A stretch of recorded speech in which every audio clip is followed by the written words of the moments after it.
ko dutangura kwiyumviriza twagomba mubanze mu fyonde kuri s'abonner cyangwa subscribe, hama mu comment, hama mu sharing, kubera uno munsi tuza kuvuga ku kintu gikomeye cyane gose. Nico gituma nashaka kugira mubanze muyaboneshe s'abonner kuri chaîne ya East Free TV. Kubatanzi je nitwa Audrey, nkaba ndo presenter East Free TV. East Free nayo ikaba ari company entreprise ya consultance, tukaba dukora muri finance, technology, n'ibintu bijanye n'inyubako real estate, canke technology bijanye canke no kuzimanaginga, kuzitunganya.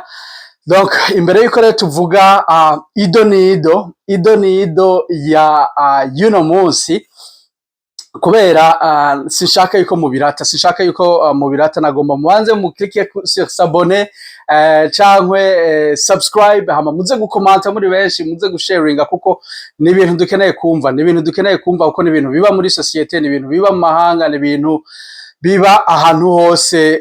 Umuntu mu mahanga nka yose muramaze kubibona, bamwe byarateye ingorane zimwe mu bihugu bimwe. Uno munsi none tuza kuvuga kuki? Uno munsi tuza kuvuga ku kintu kimwe, mugabo ndaza kugerageza iyi video ibe ngufi, kandi ndaza gukoresha ururimi rw'ikirundi kugira ntibihave bitera ingorane kugira nshireko iyi video kuri YouTube. Mugabo nza gukoresha ururimi rw'ikirundi kugira tugume turi positif, tugume twigishanya en general. Ngaha East Free TV ni finance, ni mukibana na lifestyle, turabivuga. Murashobora kubona amatitre East Free ibyo dukora ahanini. Donc uno munsi tuza kuvuga kuvyerekeye ukwinuba abirabure cankwe gukinagizwa kw'abirabure mu bihugu vy'amahanga, bifatiye kukungene igihugu cubatse, bifatiye ukungene igihugu urimwo cubatse. Alors mwayumvise titre y'uno munsi ni ukwinuba abirabure canke gukiragiza abirabure mu mahanga, bifatiye kukungene igihugu cubatse. Nivyo tuza kuvuga kuno munsi. None iyo tuvuze ngo ukwinuba abirabure bifatiye kukungene igihugu cubatse, dushaka kuvuga iki? Hariho ukwinuba abirabure bisanzwe, bimwe vyose tuzwi. Murabona terme nshaka gukoresha, mugabo siyo tuza gukoresha no munsi, tuza kubivuga mu Kirundi. Hariho kwinuba abirabure bisanzwe, vya bintu umuntu umwe wese azi bisanzwe, canke kumukinagiza bisanzwe. Hakaba no kwinuba abirabure bifatiye kukungene igihugu cubatse. Mu kinofunofu turashobora gukoresha system, urumva? Donc ingene abirabure babinuba bifatiye kukungene igihugu cubatse, nivyo tuza kuvuga uno munsi. Rero imbere yuko tubivuga ko ido nido, twashaka mu comment, mu sharing, mu subscribing, kuko iyi video y'uno munsi ibazaniye ukuri kutarakora hasi kuvyerekeye ukwinuba abirabure canke gukinagiza abirabure mu mahanga, bifatiye kukungene igihugu cubatse.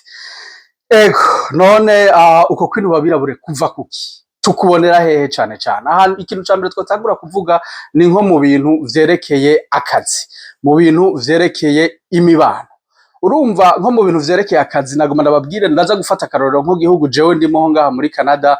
Hariyo video ngaho nashizeko, mutarayiraba muze kuyiraba uno munsi, yerekeye la réalité du Canada, dream reality, dream reality y'indoto za Canada na reality ya vrai ya Canada. Iyo video narayishizeko ngaha kuri YouTube, mugende muyirabe, mu comment, mu sharing, mu subscribing, nurukurikirane rw'iyi y'uno munsi ngomba gushirako uno munsi. Alors rero dufatiye kukungene igihugu cubatse, ni gute abirabure babinuba, ni gute abirabure bariko barakinagizwa, dufatiye kukingene igihugu caco cose cubatse. Aho onye murashobora kumva yuko hariho par exemple, ndaza kubahereza akarorero muri Canada, hariho za Europe, hariho za Asia, hariho mbese n'iyindi migabane y'isi. Mugabo igihugu cose bivanye n'ingene cubatse, hariho ukuntu binuba abirabure. Mwebwe murashobora gukomanta ngaha anye munsi mukatubwira exactement ngene mufashwe aho mubaye n'ingorane mugira, hama turaza hose kubabwira n'ingene East Africa Consulting Company, iyi company ya consultance ya East Africa ishobora kubafasha bivanye n'ama challenges, bivanye n'ingorane zimwe zimwe mugenda murahura nazo, notama muri finance, notama muri technology, notama muri development ya real estate n'ibindi. Alors tubanye rero nkungene batwinuba twebwe abirabure mu bihugu tuba tubayemo, twashobora kuvuga nko mu vyerekeye akazi. Ubuherutse nashoboye kubabwira ngene ushaka ube warize uvuye mu gihugu kivuye wize guturi docteur cyangwa iki, ubuzi dushika dukora ngaha mu mahanga nubuzi bubayabaye, nubuzi buto buto, mugabo muze kunyumviriza neza, kuko ngaha mu mahanga noshobora kuvuga nko ngaha muri Canada ntibazoba benshi ngaha muri Canada nko mu mahanga, cyangwa sinzi nk'ahandi bivanye naho muri ngaha muri Canada nta kazi kagayitse, mugabo hari ubuzi buto buto. Par exemple hari ubuzi buto buto buba bufise niveau y'intango, niko twavuga niveau yo gutangura ako kazi, akaba ari ifise. Wowe rero uvuye nko muri Afrika uri umudocteur, ukaca bagushikiriza muri service à la clientèle ngaha muri Canada, dufate akarorero, sinzi ahandi ngene bimeze, muraza gukomanta mutubwire ngene vyubatse aho muri. Service à la clientèle no gufasha abakiriya, witaba amatelefone kuva mu gatondo gushika ku mugoroba, amasaha 8 uri kuranyinyurana n'abakiriya, bakubwira uku, bagutuka, wemera usubira, bakwigisha ama strategie yose kugira ufasha abakiriya. Twebwe rero abayemigra uzosanga cyane twebwe abirabure twuzuye cyane muri ubwo buzi bwa service à la clientèle, mugabo munyumve nabi, nta kazi na kamwe ngaha muri Canada kagayitse, kuko kose urahembwa kandi ugahembwa neza bivanye na niveau uburiko.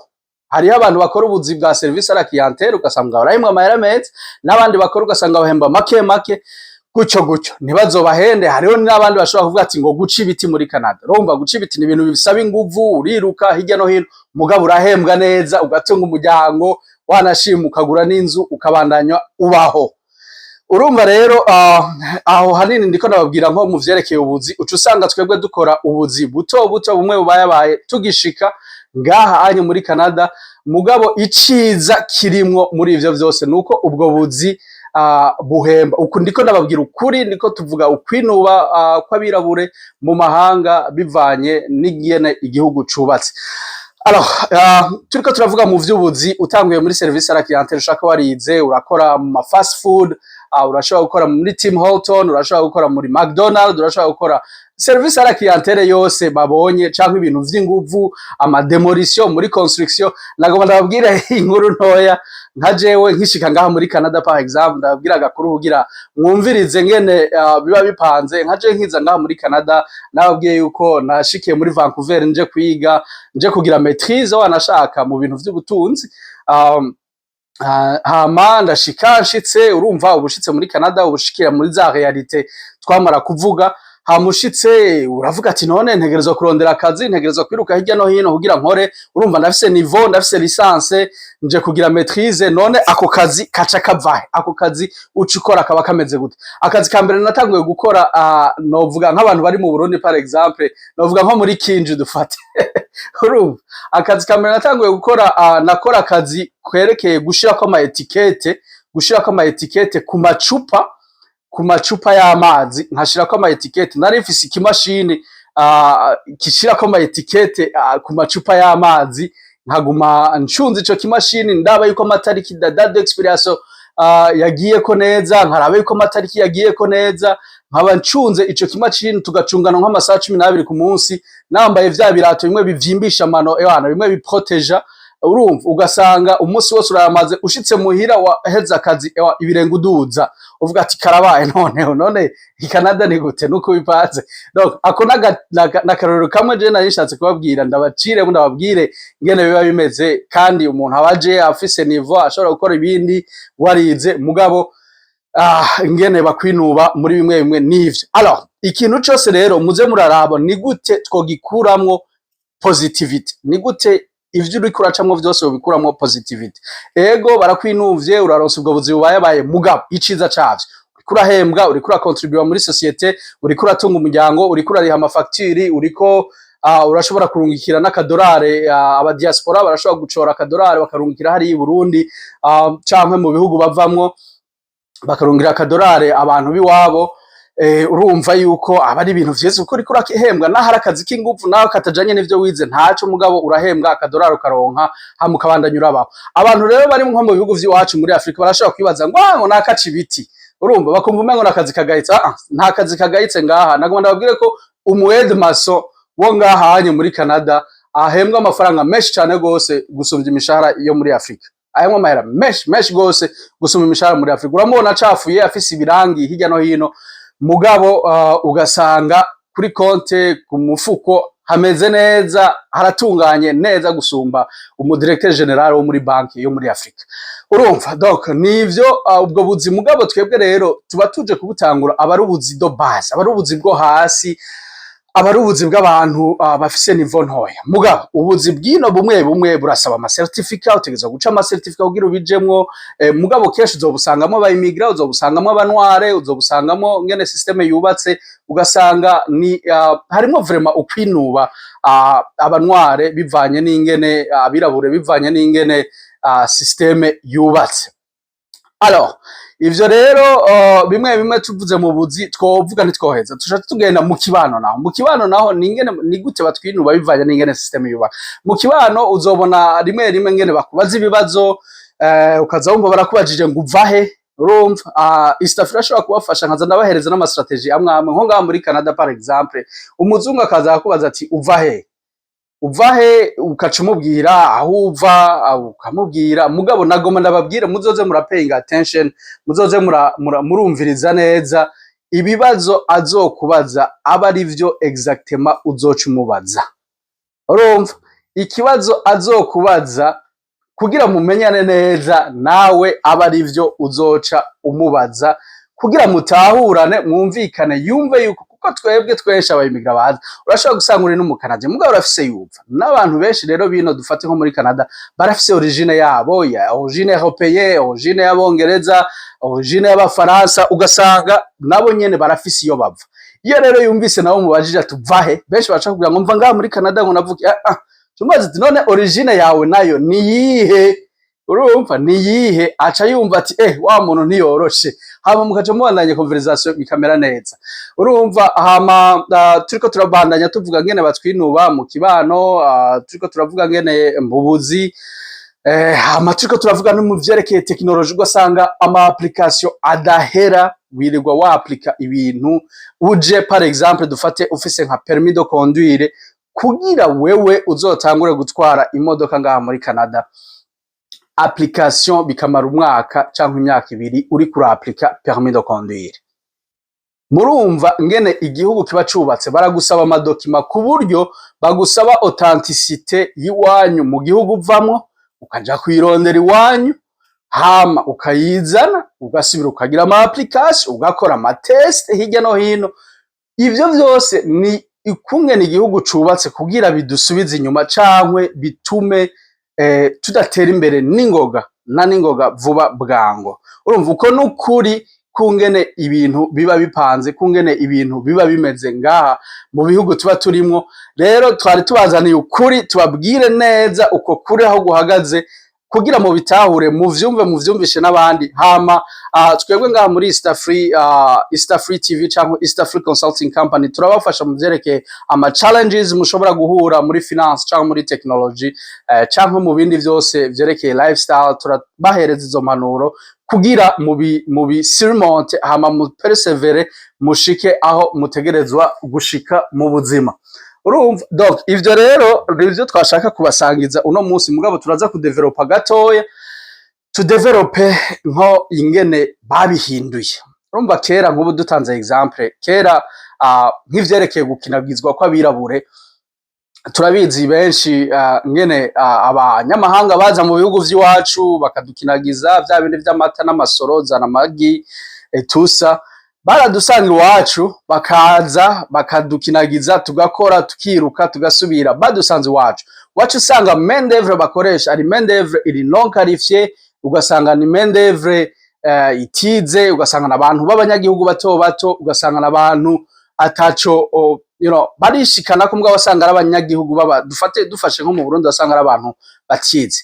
Mugabo rero ubu vyarahinduye isura, bisigaye bikogwa ku rwego ruhanitse kandi rwinyegeje, ku buryo umunyagihugu asanzwe adashobora gutahura ibiriko birakogwa, uko gukinagizwa kuriko kurakogwa uko ariko. Vyarahinduye isura ku buryo umunyagihugu asanzwe adashobora gutahura. Twe tuzi ngo tuje twiruka ku ma opportunité y'ubutunzi, ku ma opportunité yo kubaho neza. C'est vrai mu bihugu vyino barafise aho bigejeje, kuko ni bihugu biri developer, ni bihugu bifise ubutunzi bugeze kure, ni bihugu bifise système social igeze kure, barabafasha, ubuganga bugeze kure, les infrastructures, internet et tout ça, technologie igeze kure. C'est vrai washitse urabona akarusho, mugabo ivyo basigaye bakora ubu ngerageje kubisigura, rwabaye uruhigi ruhanitse rwinyegeje, rwahindukiye paraporo ivyo bahora bakora kera baje mu bihugu vyacu. Ubu ati rwahindukiye gute? Ubwo ruhigi rwahindukiye gute? Bimeze gute? Bipanze gute? Ubu unye ni twebwe tuza mu bihugu vyabo, kare nibo baza mu bihugu vyacu, mugabo ubu unye ni twe tuza mu bihugu vyabo. Ati vyinyegeje gute? Birikashe gute? Ubu unye bafise choix, baraselectiona bakaraba the best of the best. Abantu baciye ubwenge ba mbere nibo baza muri ibi bihugu. Abantu biteje imbere mu buzima, bashoboye kugira ico bishikanako mu buzima, kenshi nibo baza muri ibi bihugu, cane muri ibi bihugu vy'amanyamahanga. Urumva kera bakoresha main d'œuvre isanzwe, main d'œuvre itari qualifiée canke itize, mugabo bakoresha main d'œuvre yize, iciye ubwenge, ifise experience, bakayikura hari iwacu bakayizana ino.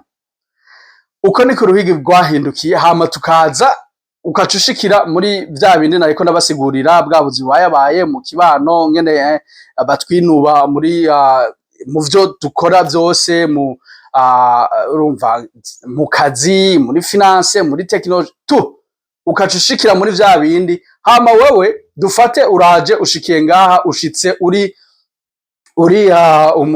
docteur, ukacutangura a zero, usanze umwana wa 18 ngaha anye yatanguye gukora kera akivuka. Ivyo byose vy'ama application utavanako, vy'ama permis de conduire, vy'iki, kugira ashika aho yigejeje ntibimuraba.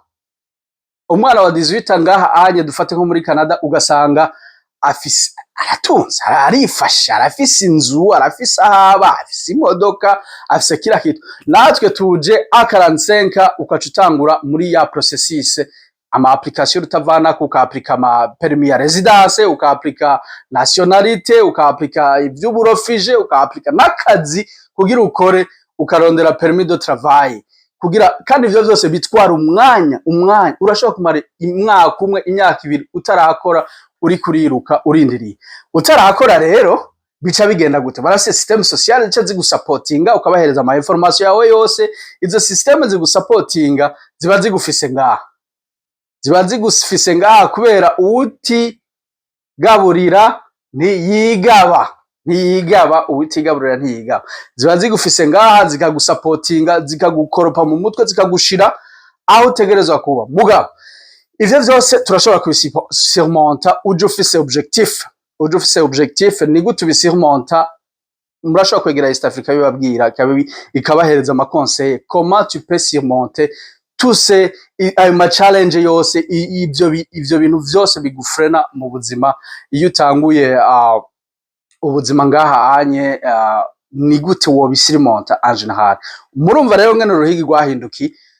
Ubu rero ukaca winjira muri East Africa, turavuga ivyerekeye finance, ivyerekeye technology. Ukaza dufate washitse urumva baje kugukinagiza kumwe uruhigi rwahindukira bushasha.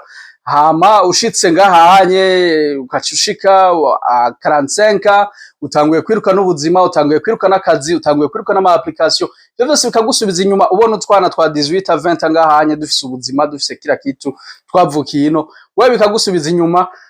hama bakarondera ngene abantu bagufasha hirya no hino, notama na East Africa ashobora kugufasha muri ivyo vyose. Bimaze kugusubiza inyuma rero wewe uraba frustrated, utangura kwiyumvira iyo wavuye, utangura kuvuga ati ni gute ivyo nokora vyose ninvestise basi nkore n'akantu kamwe i Burundi canke aho mva kugira nzosubireyo umunsi umwe meze neza, kameme sisubireyo nkuko naje. Urumva ugasanga ushitse ngaha kubera utangura kuri bwa buzima ariko ndakubwira butoya bayabaye kugira uzoshobore gukarifya, ushobore no kuronka huba.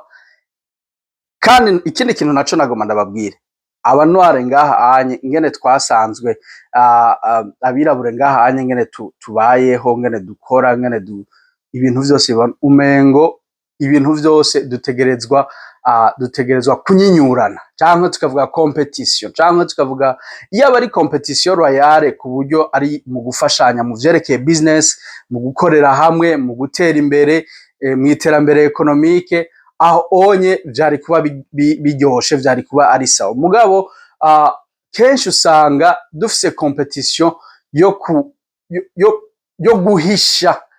guhisha ngene wabigenjeje kugira ushike aho ushitse uno munsi, ukamengo wewe ni uri gihangange kubera mugabo rero East Africa ibazaniye ukuri, kuzira babwiza ukuri kugira twese dushobore gusurmonta ayo ma challenge yose aba ariko araba, hama dushike aho twigejeje, hama twiteze imbere cyane. Par exemple naguma ndababwira nk'ibintu vyerekeye nko kugura amazu. Par exemple urumva urashitse ufise 45 uciye utangura gukora muri bwa buzi bwa service à la clientèle. Shout out nagomba mpereze kudo chapeau ku bantu bose bakoze mu buzi bwa customer service à la clientèle bariko barafasha abakiriya ngaha muri Canada.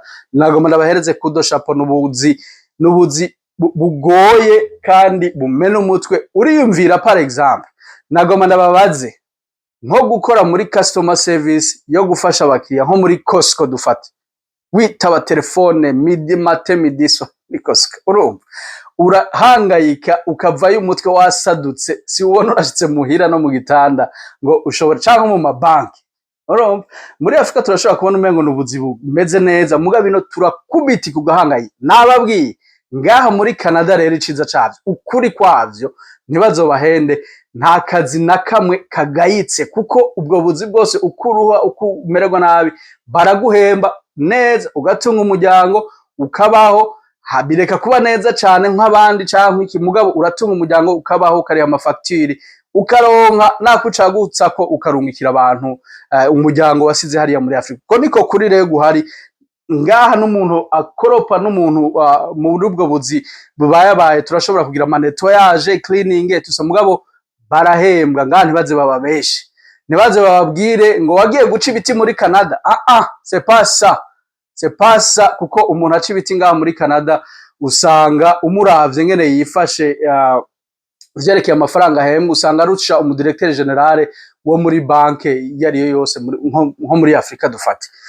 Urumva donc ntibaze babahene, muze mumenye ukuri, mubimenye ngene bipanze. Mugabo kasolano tiene ubwo abarubuzi bubayabaye bukogwa badukinagiza twebwe tukabikora, n'ubuzi bw'inguvu niki bwo hasi. Urumva rero mu kubisirimonta ni gute dushobora kubisirimonta? Ifo kuza nko mu bihugu bugiyemo, nk'igihugu bugiyemo ukaza ufise objectif y'ubuzima, ukaza ufise objectif yaho ushaka kugera. Namba uzurabe kenshi nababwire kimwe mu kintu gifasha nka twebwe tuba tuje muri aya mahanga mu kubisirimonta, ikintu kimwe kidufasha usanga uzurabe nta muntu w'umwirabura aca mu mahanga kenshi ufise diplome nkeya usanga ari 2 3 n'amasertifika. Je nobabwira akarorero James 2 zo muri maîtrise na licence n'amasertifika umuyoro. Urumva kubera kugira uprouve kugira ushobore gushika kugira ushobore gukora hamwe bakwemera, tu dois travailler 3 4 5 fois plus que wa mwana yavukira ino wino atize atakintu akimwe yashitseko. Twebwe rero kubera tuza dukuze, tuza dufise zindi experience canke kubera urumva systeme ngene iba yubatse baba baje kudukinagiza canke kutwinuba, tutegerezwa gukora beaucoup plus 4 fois plus beaucoup plus gusumba kugira ushobore gusurmonta ayo ma challenges yose. Hama ikigwanisho kimwe rero tuba dufise kandi dushobora gukoresha, ni muze murasharinga information, ni muze murapartager information, ni muze murashigikirana, dushigikirana muri business, mu bintu vya business, ni mu education ni kimwe gishobora kudufasha mu gusurmonta ivyo bintu.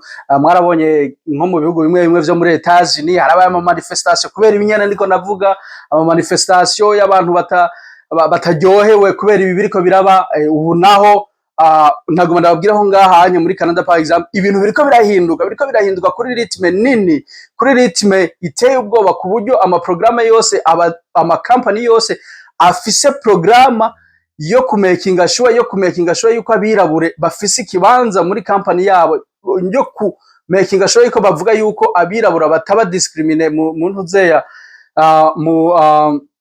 mu mantuze yabo, mu ma company yabo. Urumva ivyo byose biriko biraba ngaha muri Canada. Turabona ko biriko birahinduka, mugabo ni vyiza ko tubivuga kugira mumenye ko biriho, hama nivyagushikira uzumenye ngene witwaramo. East Africa iri ngaho kugira ibafashe, na twababwiye turabafasha muri finance, muri technology no muri real estate as well. Donc ivyo byose turabifasha, donc turiko turavuga ngene mushobora kubisurmonta. Ibigwanisho mushobora gukoresha kugira musurmonte ni gupartager l'information, ni gusharinga information, ni gufashanya economiquement mu vyerekeye business, mugafashanya. Ubonye umwene wanyu yuguruye business ukagenda ukamufashanya, kuko ngaha hanye uravye nk'ubunye turagira imanza, turagira ama mariage, turagira ama levée de day, turacafise uko gufashanya.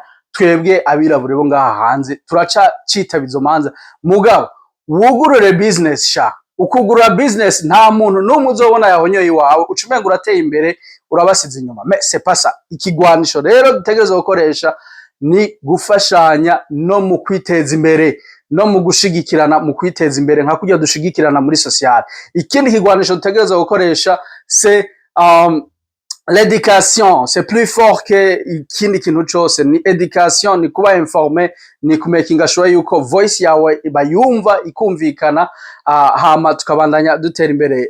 Donc nivyo nagomba kuvuga.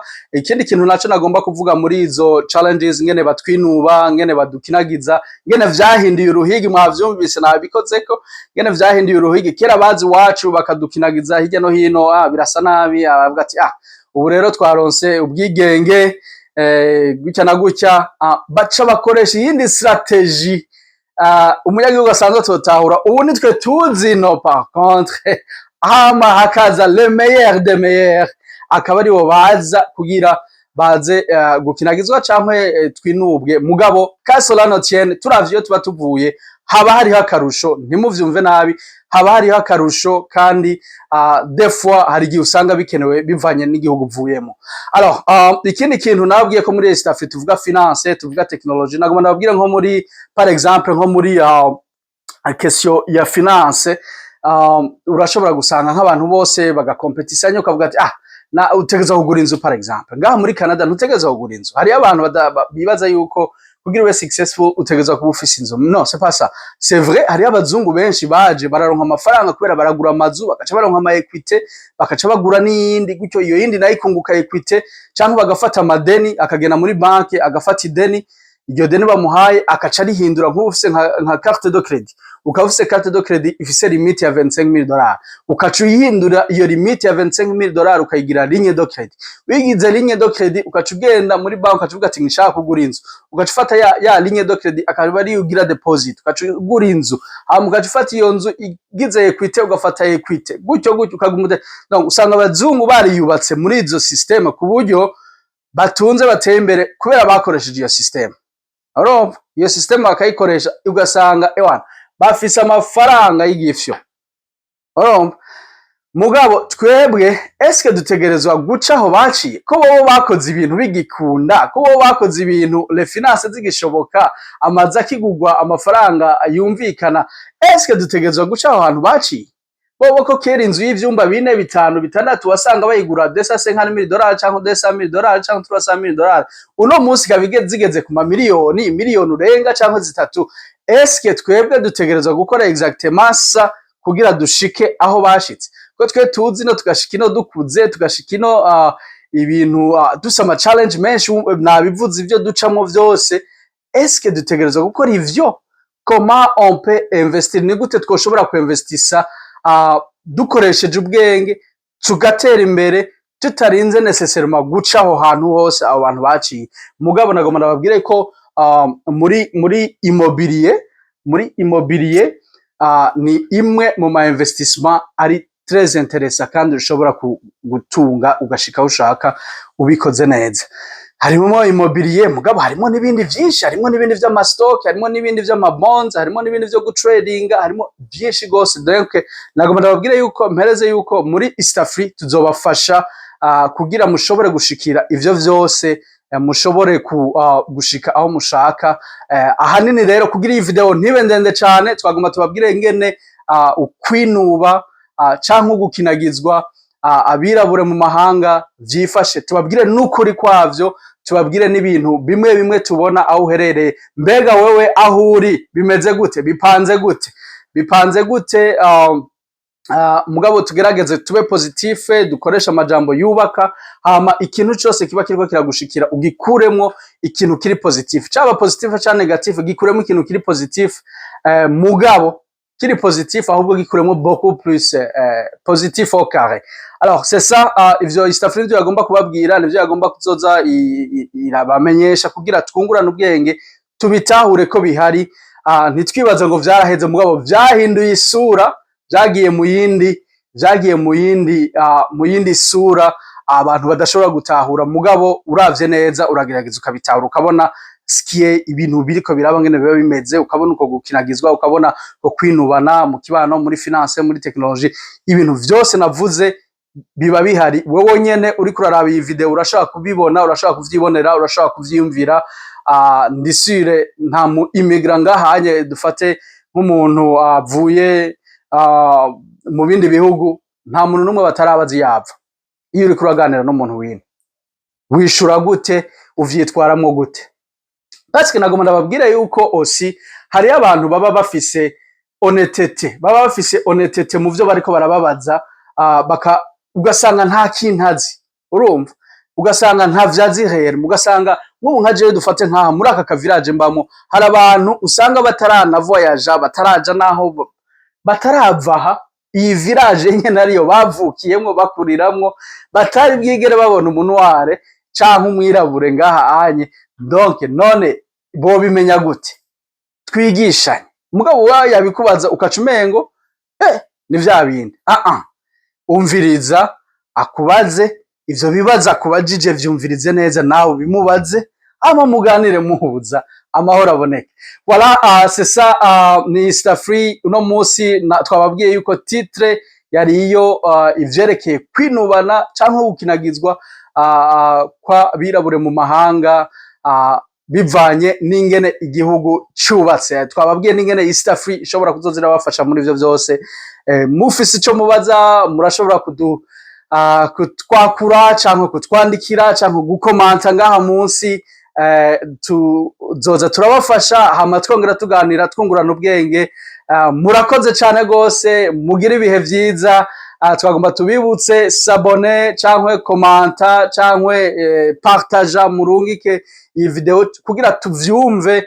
Hama ikintu kimwe nashaka guhagarara ko, kubera East Africa afasha muri finance, dufashanye mu kwiteza n'imbere mu vyerekeye ubutunzi,